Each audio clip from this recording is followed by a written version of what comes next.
welcome back this week, everybody, to the USA Carry podcast. This week, it is, of course, Luke and I hosting the show for you, as always. But tonight, we have a couple of really great guests on. A little bit different than what we typically do, where we have firearms instructors and all of that sort of thing.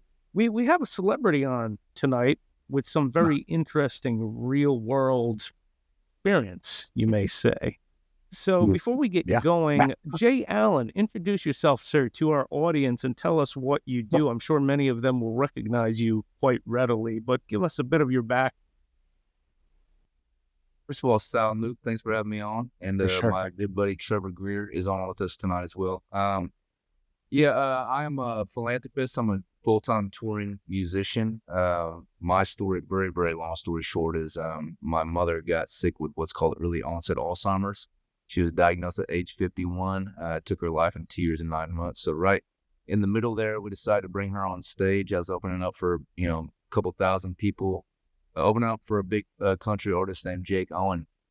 And we decided to bring Mom out and share our story and sing the song I wrote for her called Blank Stares. And the crowd went dead silent and they listened, and someone took a video and they put it on their Facebook, got about 1 billion views. Nice. That led to me eventually partnering with the National Alzheimer's Association. And so I've toured the world as a philanthropist to raise awareness for dementia. We go into care facility centers, raise awareness for caregivers. I've done that for now full-time for almost 7 years, and we've raised about $160 million to fight against dementia. So that's my life. That's what I do for a living. They call me a weekend warrior. So I'm going every weekend out playing charity events, doing that with myself or with the band. So I can do that for a living, and I've been in Nashville for now 11 years, and music is my life. I honestly never thought that I would be talking about this topic in this way, but sometimes that's how the Lord leads. So certainly, right? And of course, you're being quite modest. You're a fantastic singer. In my other life, I was a guitar player, worked with a lot of musicians and singers. You're definitely a real singer. Have enough experience to know the difference. So yeah, fantastic singer. You were on The Voice. I checked out your performance from back then. Very cool. Trevor, tell us about yourself, sir. Yeah, I am. I'm not really a musician, but I kind of sing in the shower, I guess. I've been in the Nashville for about 5 years now. Before that, I was out at Camp Pendleton, California. I spent 4 year in the infantry and the Marine Corps. And before that, I was in Arkansas, good old Arkansas over here. But been in Nashville for about 5 years now. Jay and I, we actually have the same birthday, which is how we met out on the lake. Birthday brothers. That was in either 2020 or 2021, and we've been best buds ever since. Okay, very cool. So we have the more typical firearms guy on tonight, but again, a little bit different tonight. A musician, an up-and-coming musician, sounds like, becoming more and more well-known. So, very interesting incident to discuss this evening. And Luke, why don't you take us through what we want Jay to tell us, as, of course, this is going to be an excellent lesson. I want to put in everybody's mind, this is going to be a real example of these kind of things can happen to anybody. Can happen anyway, right? And a lot of times we talk to people who are in this world, and in the example you're going to hear tonight, we have somebody who's not really in the self-defense world, in the firearms world. We have a guy who is a well-known country singer in his hometown, and something happened. So we're going to dissect this incident, and I'm sure we'll pull out a lot of valuable information. Yeah, so I saw one news story you were talking about. I think you were in a grocery store and got robbed at gunpoint. But can we go into more detail of, were you at the checkout line? Did you see the guy? Did you just look up, gun in your face? Talk us through the details of this event, where it was, the kind of neighborhood, because again, we always try to dispel that myth of bad things only happen to people who are in the hoods and bad areas of the city and that kind of thing. And that is hardly the case. We always come back to that. So give us the details of this event. Yeah, so I'm obviously a full-time touring musician. My wife is as well. I won't disclose her name during this podcast, but you can look her up and figure out very easily who she is. She's very successful. So we're rarely home together. So we happen to be home together, and I thought, it's later at night, but I'm going to run to the grocery store before it closes. There's several grocery stores in our area of East Nashville within a mile from us. So I'm going to run there, grab some food, and I'm going to grill for us and cook and let her drink her wine, enjoy a night with my wife. So I go to this grocery store all the time in East Nashville. It's like my go-to spot. And like I said, later at night, so they were close to closing. And what time? Maybe a little bit before. I think they close at 10, so it had to have been like 9:30.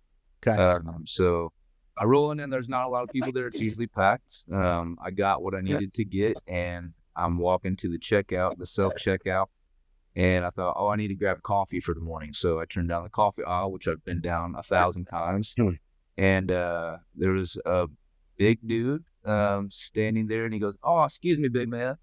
And he backed up. I was like, yeah. I stepped up and grabbed my coffee, and then he approached me, and he had his hands in his hoodie, and he made it very evident that he was pointing something at me. And I just laughed. I was like, this can't, this is like a joke, right? This can't be happening.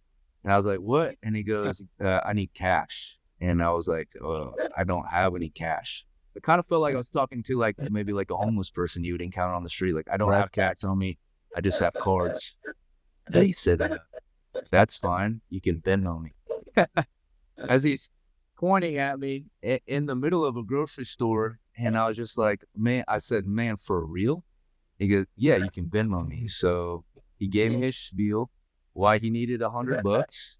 And I was like, well, I could potentially get shot, or I Venmo this guy. And I didn't even think about how the idiocracy behind him giving me his information through Venmo. I just knew the dang thing and wired him the money. And then he tried to talk to me afterwards, ask me questions. I'm covered in tattoos. So he's like, so have you served, have you been in military in the system? Yeah. And I was like, no. And then I turned around and got out of there as fast as I could. The weirdest thing to me was, on the way out, I told security, and I was like, hey man, this just happened. I, just got a gun pulled on me, and he's still in the store. And the dude just goes, okay. And I just did that really just happen? And I was so startled, I had another situation happen to me here in Nashville, where I had my trailer out in the front of my yard. I toured with the trailer with the band. I had a little over $20,000 worth of gear in it. And I took my wife to the airport one night, and I came back and my trailer was gone. It was stolen out of my front yard. And so I immediately called the cops. I'm going to file a report. And they didn't show up for hours and hours later. And then they did nothing. There was no follow-up, nothing. And so my first thought was to not call the police, unfortunately. I have friends that are police officers, but I thought, man, I need to get back to my wife, And then my first phone call to talk about this was Trevor. Right. Trevor, we've been talking about me getting a firearm for a while now. And finally, he was like, you could tell he was genuinely worried for me. We need to get you done. We need to take you to the gun range, and we need to have you protect yourself. So I honestly, man, I've been naive for a really long time. Got tattoos, muscular. I can hold my own, but you can't hold your own when you don't have a weapon and someone else does. The difference is he would have shot me if he wanted to, and I couldn't do anything about it. So. Yeah, I was pretty pissed off at myself, to be honest. But we got a gun now. I'm sure we took care of me. So this is of course the norm. This is not the exception. This tends to be the rule, where people will not think about it until something happens. So we all know that this crime. Realistically, everybody understands that it can happen. But we go on about our lives. Most people are really not in the zone where they put a lot of time and effort thinking about these kind of things. And I have found a huge portion of people who come into the fold of, in particular, concealed carry, have a scary event. So this is very common. If I could ask you, Trevor, you since you're in this world, what can you tell us about, for example, the crime rates, the kind of crime trends that you see in this particular area of Nashville? And again, I'm going on the presumption it's probably a pretty upscale, nice place, but we always want to remind people there is no place accessible to man that is exempt from this kind of thing happening. But do you have any statistics or insight into that? I mean, the area in general, it is a nice area. It's kind of being gentrified. It's still in the up and coming phases, I guess you could say. I definitely wouldn't have expected it to happen in the exact location that it did by any means. I personally, I chose to move out of the city so I wouldn't have to worry about that, because I had break-ins. I had an attempted burglary. My car has been broken into 5 times. Was at a wedding in Boston, and 3 individuals. I had 3 cameras set up. They tried to break into our house in 12 South, which is a very nice area, while we were gone. And this was the day before we got back. So after that, literally a month later, my wife and I, we packed up all our stuff, put a lot of it in storage, sold a lot of it, got into a camper, and traveled for about a year. And now we live about 45 minutes outside of the city. That way I don't have to worry about that. The crime's a lot better, or a lot less, outside of the city than it is in the city. So outside the city is my comfort. That's why I live an hour outside of New Orleans now. Sure. Right. Sure. Oh, right. Yeah. Oh boy. I mean, I grew up in New Orleans in kind of similar incident. Like I grew up in New Orleans and I moved to Las Vegas, I don't know, early 20s. I grew up around guns. My dad was in the military. I found out 2 of my friends got robbed at gunpoint back in the French Quarter. One of them got shot in the chest, died in the other one's arms. And that's what turned me to like, all right, I need to get my concealed carry permit. Went and got a concealed carry gun and got my permit. And that's what started USA Carry. Like, I was kind of a gun person. I had 1 or 2 guns, but that's what spurred me into the concealed carry self-defense. Wow. And just to bring people back, though, it doesn't matter how far outside of the city you live. So some of the worst incidents I'm aware of are in very rural areas. You go into, deep Appalachia, and that's really what I'm from and what I love. But you see the things that those areas have gone through for decades. The methamphetamine epidemic, and now the opioid issues and all that.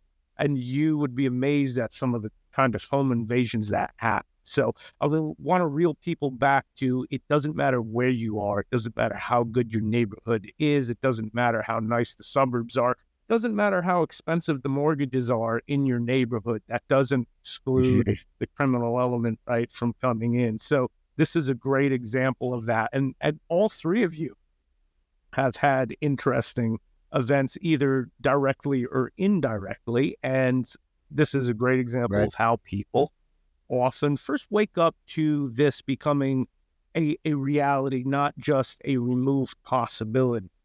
It becomes something now that's tangible, and an understanding that it's an ever-present threat. No matter how low the likelihood, it's always there. So very, very interesting. When it happened, Jay, did you ever see the gun, or did he keep it in his pocket the whole time? So the moment I thought that I had a gun on me, I kept looking at his face. So I never actually saw the gun. I just knew it was. Was he wearing a mask, like a COVID mask, or anything like that, or you could see his face? He was wearing the same big bright red hoodie that he has in his Venmo picture.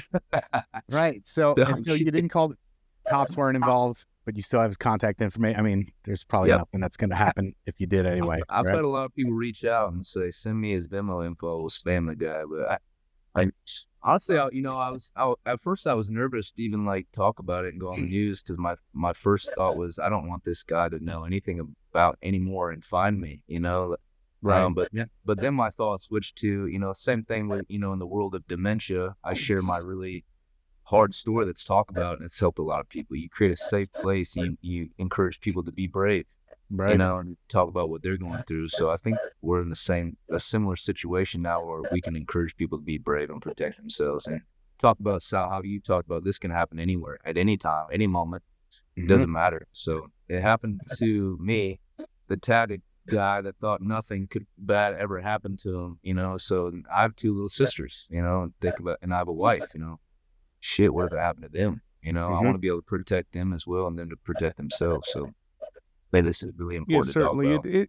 It's so compelling coming from that place because, again, you know, our audience are used to guests coming on who have been, you know, firearms instructors for 30 years and, you know, stacked a bunch of bodies in the special forces, you know, that kind of thing. So that doesn't really translate to your everyday citizen in this country. And an incident like you experienced directly translates to. So it's very valuable to hear about. So go ahead, Luke. I think I cut you off. Oh, no, you're good. So your first call was to Trevor. So how'd that call go? So I told him after you got home, like I told him exactly what happened, what I just told you guys, and you could tell like he would. Yeah, you know, he is he's like the toughest dude I know, the most humblest guy I know. On top of that, but like the most like heartfelt guy, and I could tell like he genuinely cares about me and was worried for my safety. He's like that. I mean, he's like, I can't believe that happened. Like, we have to make sure you're protecting yourself, you know. And I've always said I feel so safe around Trevor because no one knows, but I know he's carrying at all times, right?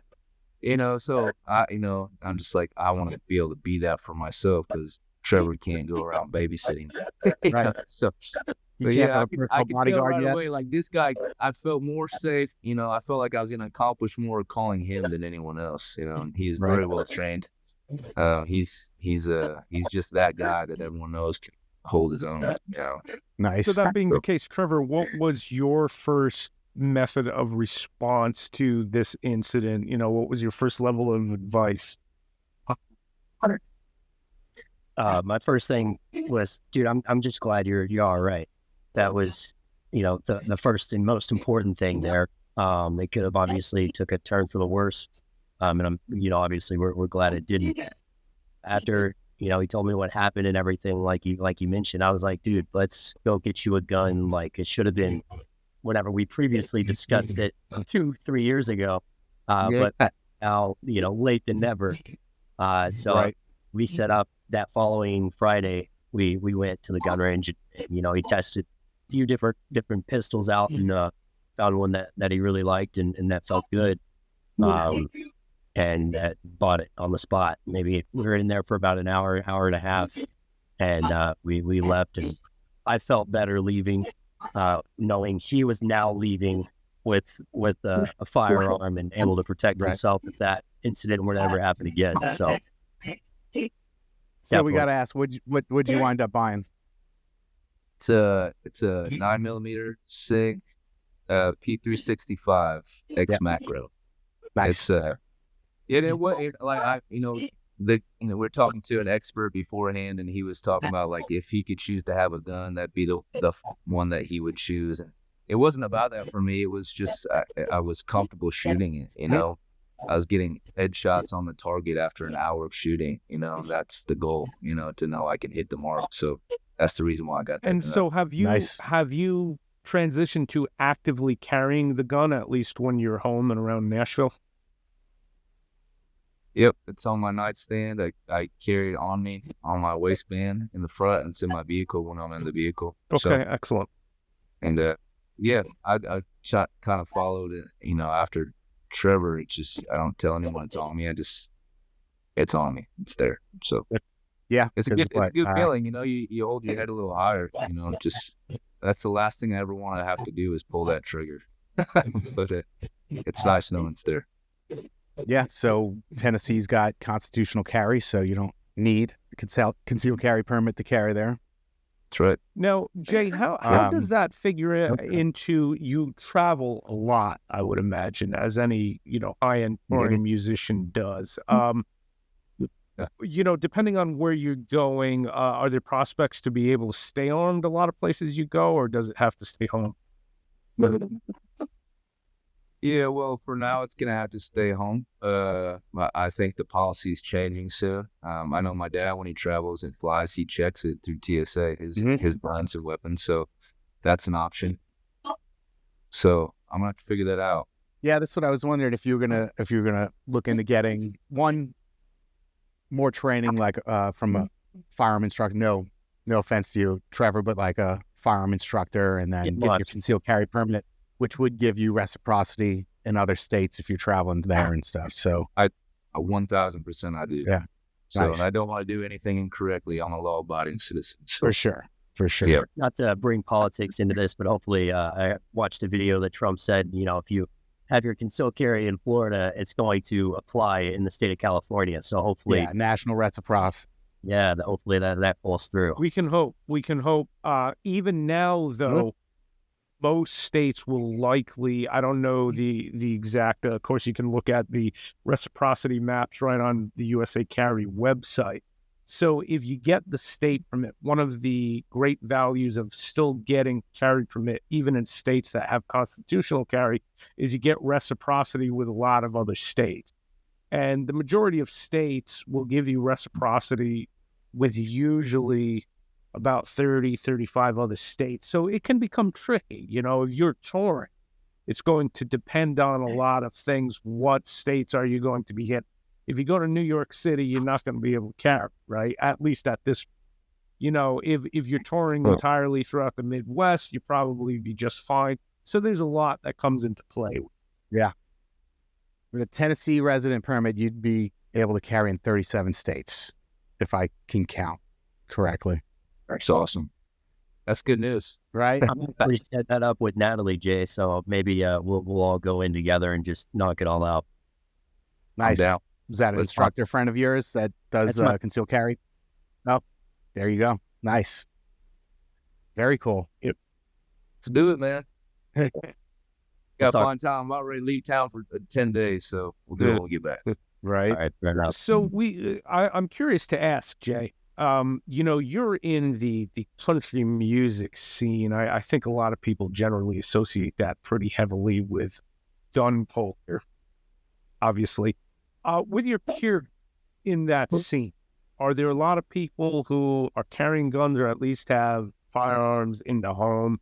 Maybe it's not a topic of conversation that consistently comes up, but what is the culture like as far as firearms ownership and carrying a gun? How is the... Yeah, our culture in Nashville, specifically in the country music industry, is that most people are carrying. It's just not, we don't speak about it, It's just kind of a known fact. I had a guitarist in my band. His shirt kind of came up in our tour bus, and I could see that he was carrying, and he'd been playing with me for a year, and I had no idea. So, deal, right? Yeah. So yeah, I think it's kind of just unspoken that most people are carrying in the country music industry. So country tour buses. I was one of the few that wasn't. Country tour buses probably are not getting carjacked that often, we can presume. Yeah, I don't think you want to screw with anyone on a country tour bus. Yeah, there was a comment on the article that said, it's hard to imagine a country singer who didn't already have a gun. And then somebody else is like, well, that sounds like a good song you can write based on it. Well, yeah, just because I didn't have one didn't mean someone that I'm with doesn't have one. Right. So now in your background, though, what was your experience in childhood and throughout as far as a firearms culture? Was there one in your house as a child? Man, I grew up in Iowa. I was around guns. My father and ex-father-in-law was a hunter, so I was around them. I never owned one myself. I never carried myself. So completely inexperienced, honestly. So yeah, something that I'm leaning on Trevor right now, but because of the story, a lot of people reached out and want to offer insight and educate me. So I'm going to be furthering my education. Nice. So yeah, absolutely. Yeah. So, again, what's interesting about it is two things. First of all, it happened in a very mundane setting, right? Where we are not typically thinking about this kind of happening right in the aisle of a grocery store, which is really kind of bizarre. It's more commonly we'll see things happen in a parking lot, that sort of thing. What you mentioned about the Venmo, so as it turns out, that's actually a growing trend. In fact, Luke, you may recall when we had Tim Chandler on, he was talking about that. How, whereas in the past, people were most often robbed at an ATM. Now they can rob you anywhere because you can Venmo or PayPal or whatever directly to their account. So your experience is sort of ticking all the boxes of these emerging trends that we're actually seeing. So, that being the case, when you travel, I would imagine a lot of times, you can't really control exactly where the venues will be, etc. Do you ever do any kind of research into the area that you're going to be, how that looks crime-wise? This might be something you're more inclined to do, of course, now after this event. But what are your thoughts as far as that goes? So I have a manager, and she's badass, and she's kind of always the one on the lookout that does all, the looking ahead and the research, and she knows the venue inside and out and works with the bar to provide security for us. So, like I said, I haven't, been protected myself personally in the past, but at most venues, especially anything dealing with, a high-end celebrity gala with the Alzheimer's Association, there's always security. There's always someone there to protect us on the lookout in the building and outside the building and around us at all times. So, now we live in a world where, unfortunately, what happened in Vegas at the festival, and people get shot on stage now. So we had a situation. The first time I actually felt nervous, we did a charity event in Iowa, actually close to my hometown, and apparently the name of the event that being held that evening had been trademarked by a guy that started the charity years ago, and we looked him up, and he was right. He had a website. He had been running this charity for years prior, but he was sending threatening messages to the buyer, to the venue owners, and to me, saying things like, "Don't dare get on stage that night. I'll be present." That was the first time I was like, I don't know what's going to happen. I'm just trying to play some music. Yeah, I'm just trying to not just play music, but I'm trying to do a good thing and make the world a better place. And, made my mom a promise on her deathbed that I'd tell this story and help, fight against dementia for the rest of my life. So I'm trying to do a good thing. And this guy's making me feel unsafe in my own environment. So, that's the world we live in now, man. You can't control it, but you can control what you can control, and I can control if I'm carrying or not, if I'm protected. I find it interesting what you mentioned about people getting shot on stage now. Obviously, the thing I think of immediately with that, this is quite a few years ago now, was when Dimebag Darrell was killed on stage, which was a really high profile event. Are there other incidents that you know of where this has transpired, and has it occurred with actual guests in the audience have shot people performing on stage? I mean, the most recent one was Harvest Fest in Vegas. How many years ago was that? That was the most public event I think we know of recently. That's right. Yeah, people were shot. People were shot in the crowd, and I think Jason Aldean was performing I forgot about stage. that. Yes. Yeah, and I've been touring so much the last few years. Every now and then I'll run into a fan or someone comes up to the merch table afterwards, and they have scars, and they'll tell you their story openly. I was at Harvest Fest, and so a lot of people were injured during that. So yeah, it's something we have to think about now. My girlfriend's from Vegas, and she knows a couple people that were at that event. And she liked going to concerts, and she was shook up for a while after that happened. So yeah, crazy. It's wild, man. It's people are there to have a good time, let loose and watch music or perform music, and now you got to think about those things. So even at the smallest events that we play, now we play dive bar sometimes. We always require security. That's in the contract. Security must be provided. Interesting.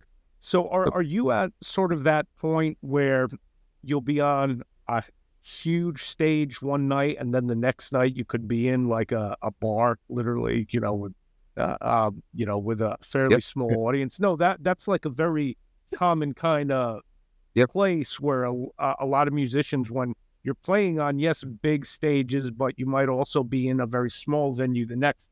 Is that the case for you?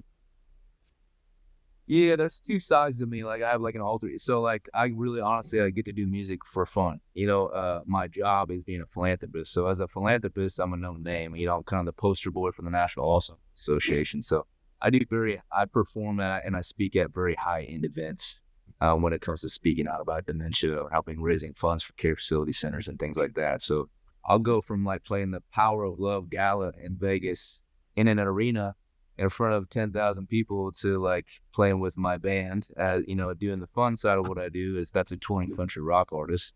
That doesn't pay the bills. The other stuff does, but that takes me into like spring tour was like, we played a bunch of small clubs, bars. And sometimes there's maybe 100 people there in sketchy environments. So right. Trevor came to one in Arkansas. And I'm curious about that. So, are the smaller venues, are they more sketchy from a security standpoint? Absolutely. Sure. I would presume so. Yeah, you never know who's going to show up to one of those things. Yeah. Right. The diviest, creepiest bars. But I guess, but I've been that fearless guy in the past, but I got to be a little more aware now. I can't even go to my own grocery store now. So, I feel like more, there's a sense of confidence you have when you carry, I've noticed. But also like, unfortunately, now I'm like, my head's on a swivel. I'm always just second guessing everyone. I don't trust anyone now. It sucks. And I'm just like, I'd always be the dude to roll down his window and I'm going to give that guy $5 or buy him a meal. Like now I'm like, no, I'm not going to talk to you.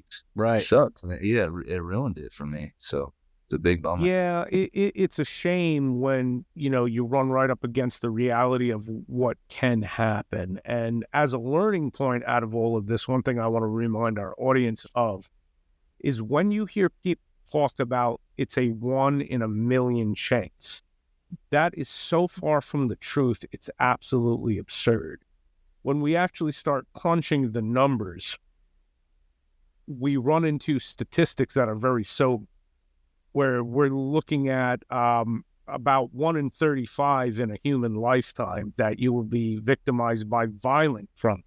Like the incident you were even in is technically a violent crime. It's an armed robbery. So, this idea that it's 1 in a million is so absurd. Over the course of a human lifetime, now, obviously, if you live in areas that have a much higher crime rate, statistically, you're more likely to get victimized than somebody who lives in the most safe locations. But still, this can happen anywhere. And when you start looking at it realistically, the statistics that we see are very clear. You have about a 50% chance of experiencing a violent crime, whether it's an armed robbery like you experienced or a sexual assault, anything of that nature in your lifetime. So that's a very different picture than a 1 in a million chance. And we always try to emphasize that with in the mind of people. This is not a 1 in a million chance. This is literally, it could happen at any point. And I'm sorry to hear that you're kind of going through this transitional phase where you were actually a victim and now you're looking at the world differently. Almost a state of paranoia. And it doesn't have to be that way. It's a matter of building an awareness that's healthy for any individual to have. But there's certainly some trauma that comes out of it, especially if you never really thought about it much before the event actually happened. So I'm hoping you'll kind of find equilibrium. I appreciate that. I'm not trying to be a baby. No, not at all. Not at all. But it's a matter of broad spectrum of things. That was a very small event that happened.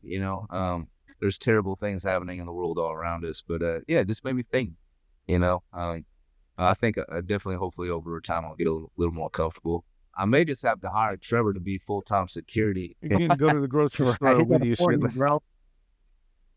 We've talked about that. Yeah, he doesn't have as much freedom anymore, but maybe sometime. So Trevor, what else have you recommended besides carrying a gun? What tips have you given concerning just awareness, other tools to carry, possibly? What else have you suggested?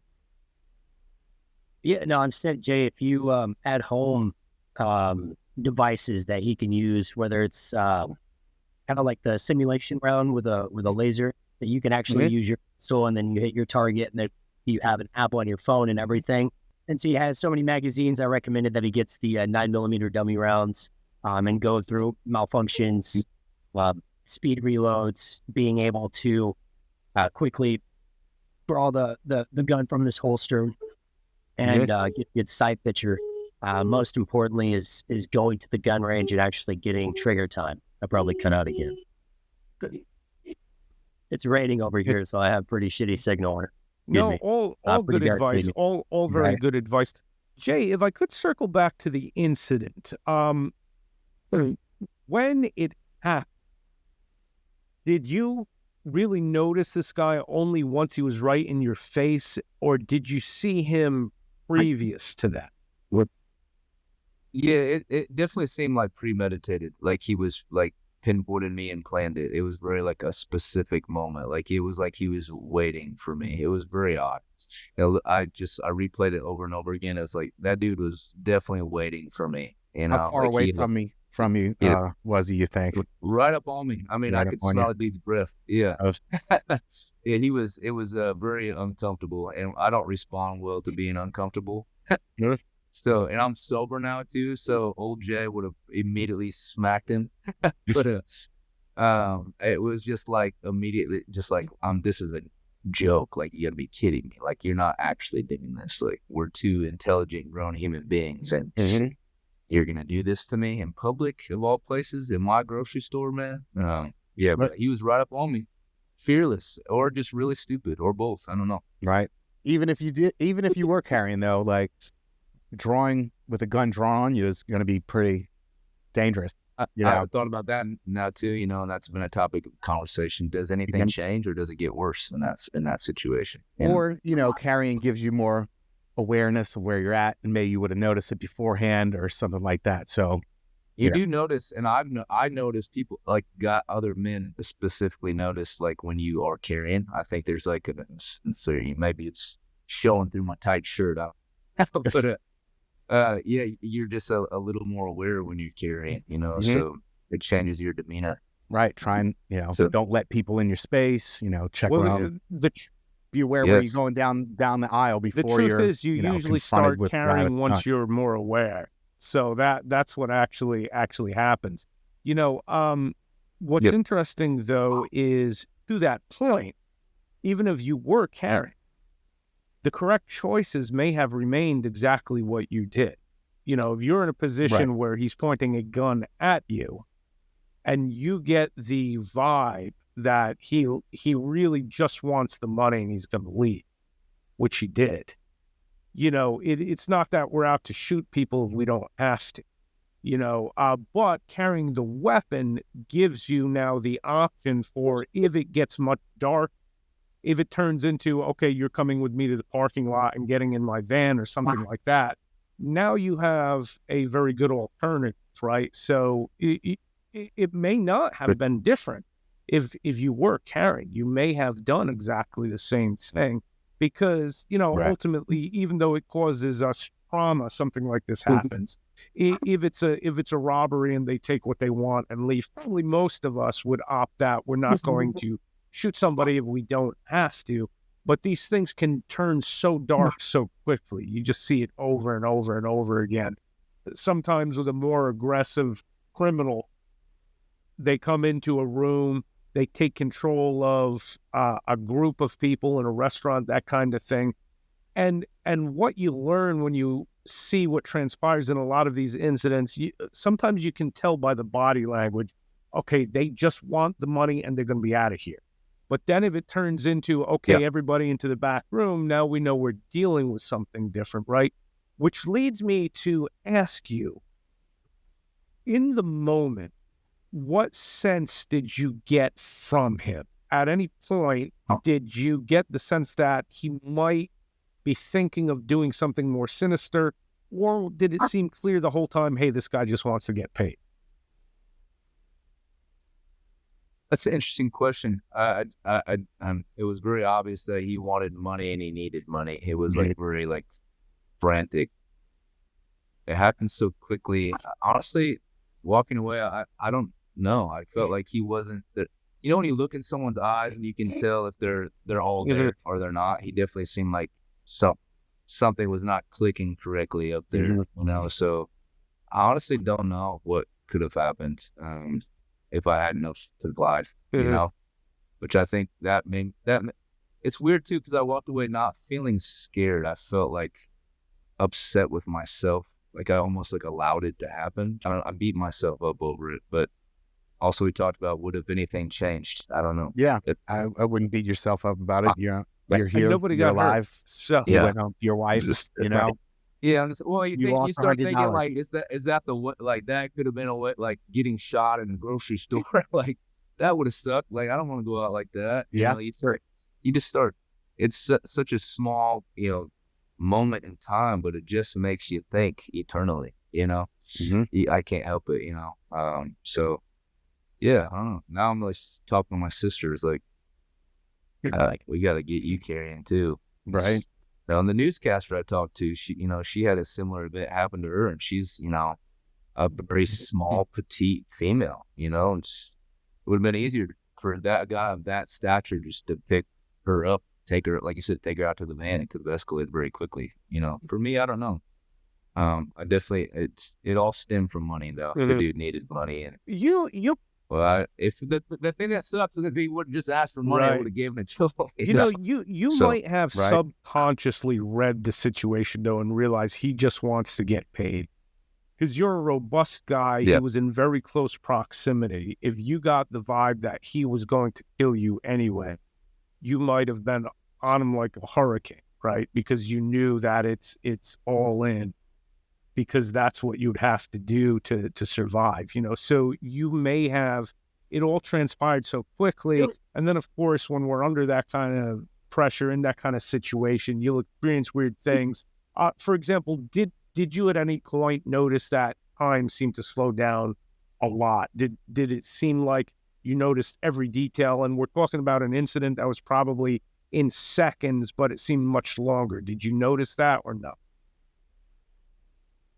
It's actually seemed the other way around. Did it happened really quick? Maybe it could have been a long drawn out thing, but for me, it's so shocking. It was the other way. It seemed like it happened so quick. It was like it spun me around. Like, did that really just happen? Interesting. You know? Did someone just play a sick joke on me? Am I on camera right now?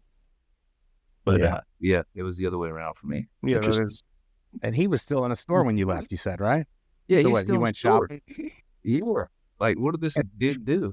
Right, that's crazy. I don't know. Yeah, but I want to speak out about it because, you know, I want to help make my neighborhood more. I want to make sure that it doesn't happen again, you know. And I think if you talk about it, people are going to put two and two together. Like, oh, you know, I know who Jay is. Oh, I see him around that area of town. Like, we're not going to do that shit around there anymore. You know, you just never know who's going to hear these things. So I think this is a really important conversation for many reasons. Let me ask you both, Jay and Trevor, when you talk to people like this is something I'm always interested in. What is your experience now that you've become, you know, evangelists in this?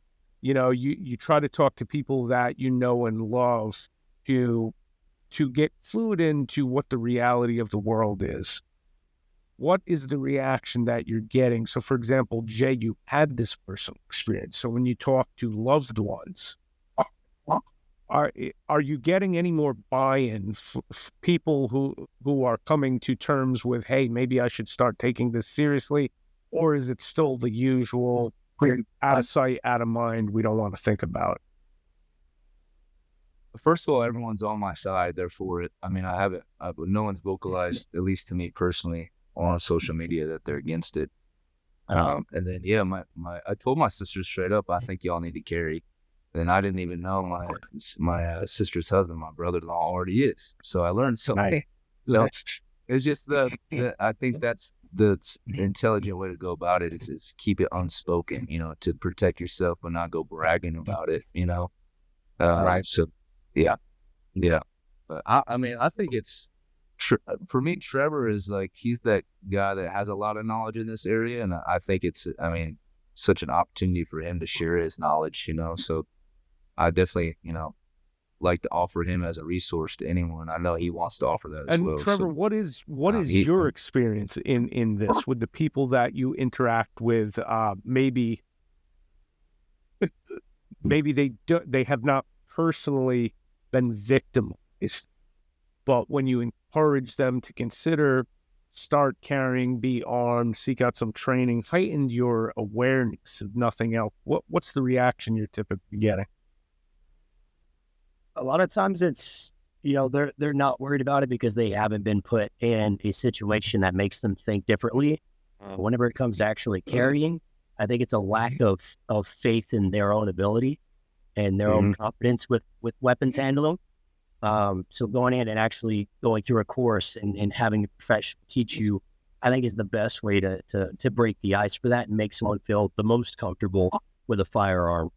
Like Jay, him and I, we'll be going to the range a lot more frequently over the next weeks with Jay and I to get him some more trigger time and more comfortable with his firearm.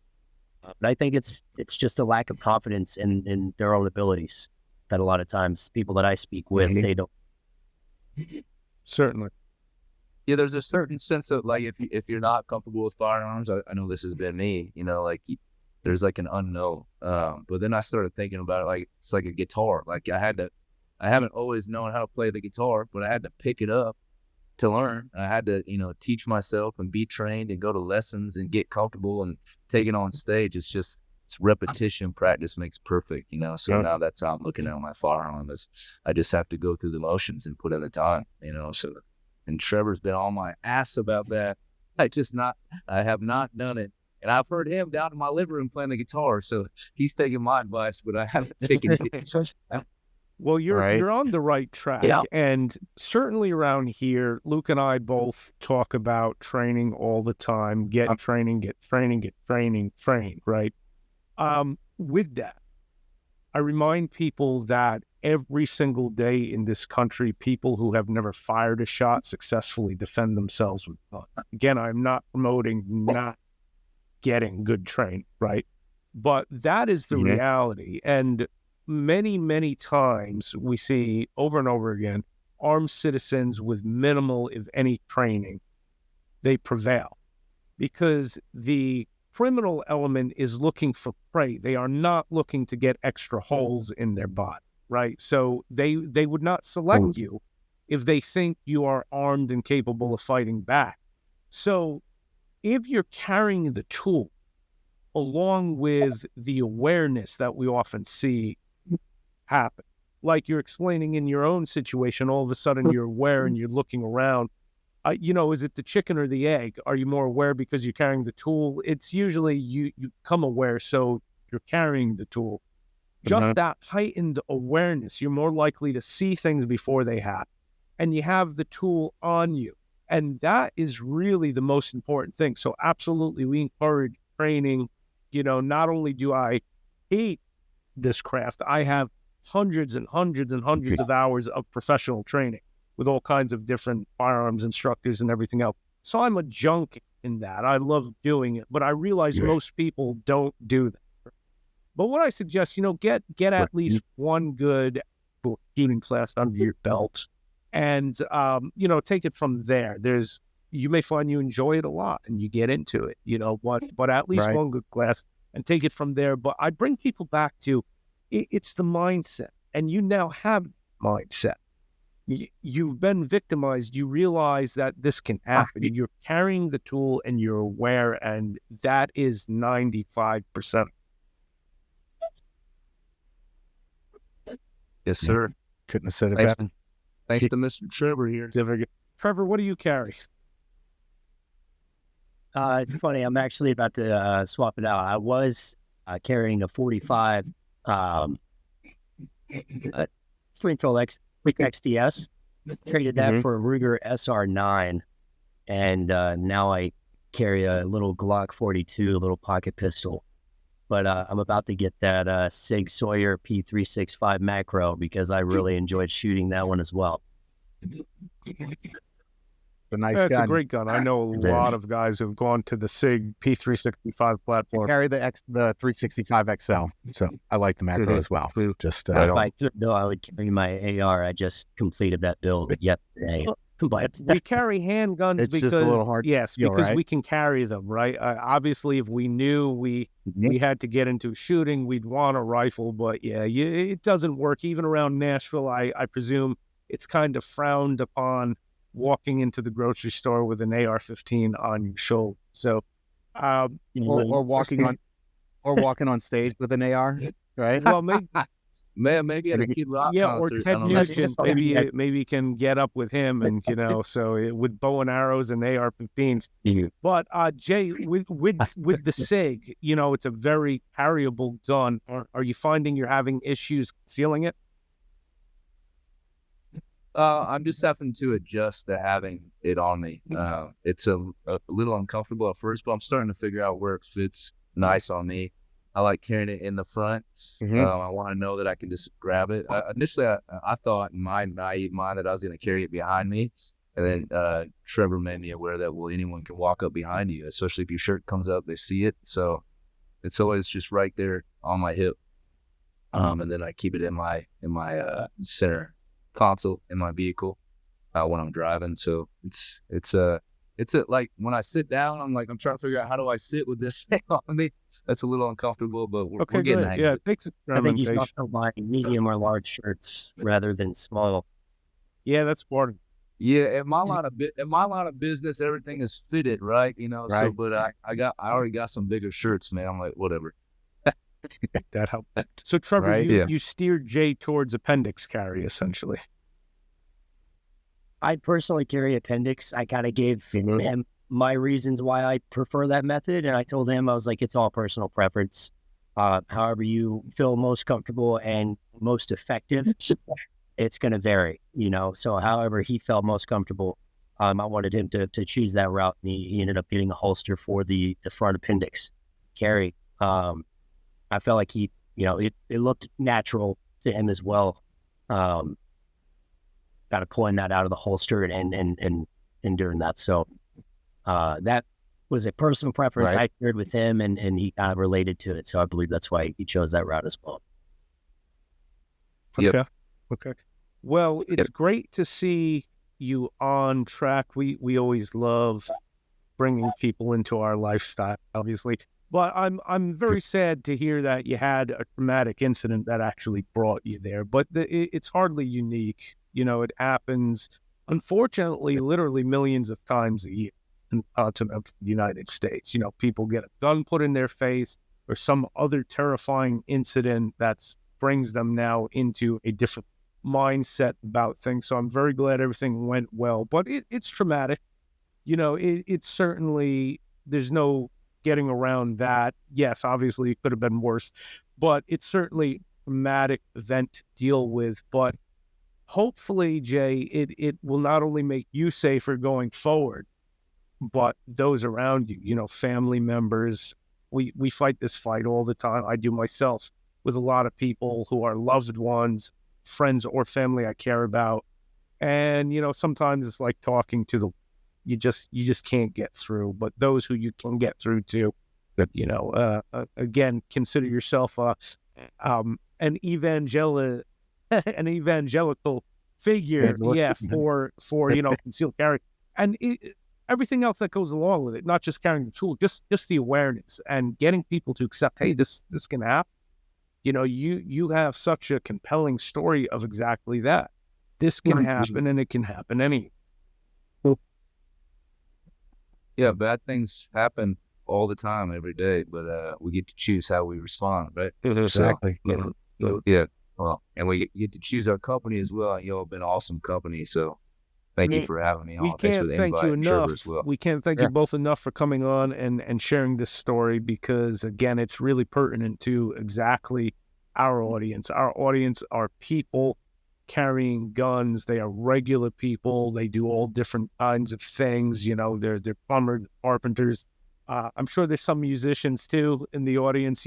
So it's not your life. You don't carry a gun for a living, but obviously this tool becomes integral part of living safely in this world. And your story is really excellent. Thank you so much for sharing it.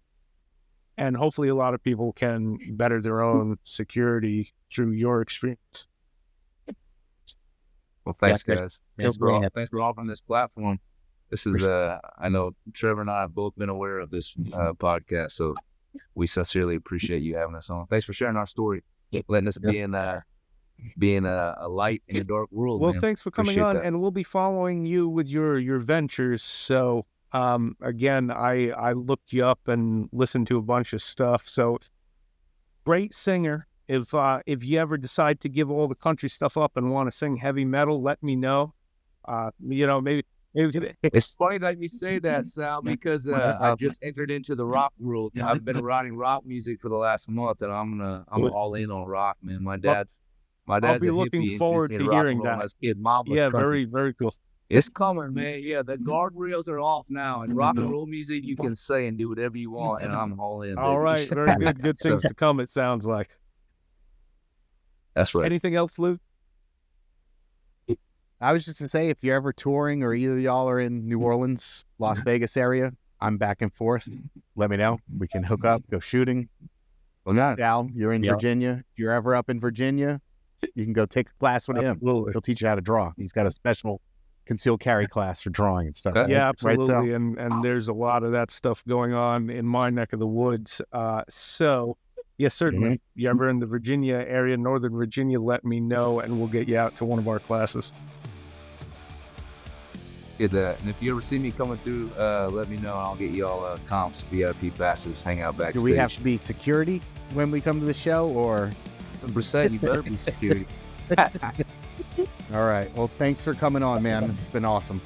Thank you, Luke. Thank you, Sal. Thanks, gentlemen. Love you, Trevor, man. Love you, brother. Y'all have a good night.